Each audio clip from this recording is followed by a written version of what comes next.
Welcome to waves media Telugu. Palnadu జిల్లాలో తన కాన్వాయ్పై beer సీసాలతో దాడి జరిగిన ఘటనపై ఎమ్మెల్యే జూలకంటి బ్రహ్మానందరెడ్డి తీవ్రంగా స్పందించారు. తనపై దాడులు జరిగినా భయపడేది లేదని, వైసీపీ తాటాకు చప్పుళ్లు, రఫా బ్యాచ్లకు తాను బెదరనని స్పష్టం చేశారు.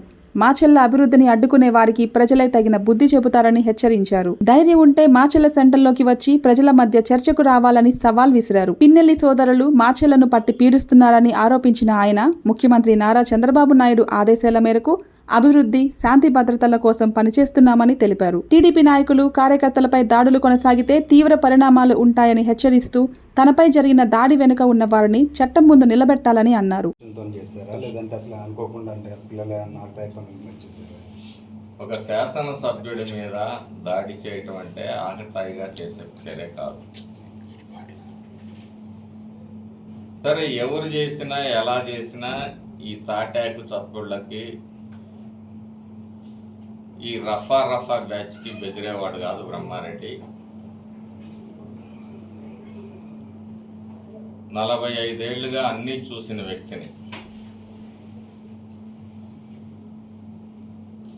ఒక్కడో ఇప్పుడే ఇదే కాదు, ఏ తెలుగుదేశం కార్యకర్త మీద కానీ దాడి చేయాలని కానీ వాళ్ళని ఇబ్బంది పెట్టే ప్రయత్నాలు చేస్తే ఫలితాలు తీవ్రంగా ఉంటాయి.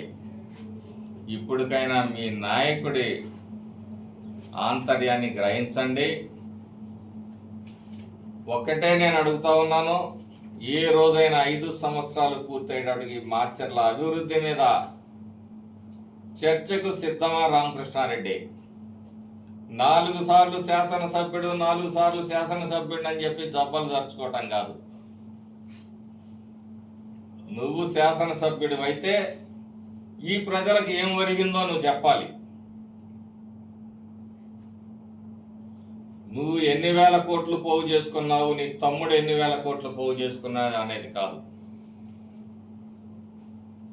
ఈ ప్రజల కోసం నువ్వేం చేసావు? ఓట్లేసిన ప్రజల కోసం ఆ ధైర్యం నీకుందా? ఈరోజు గుండె మీద చేసుకొని నేను చెప్పగలుగుతాను, భవిష్యత్తులో వరికపూడిసెల ప్రాజెక్టు పూర్తి చేస్తామని కూడా నేను ధైర్యంగా చెప్తా ఉన్నా.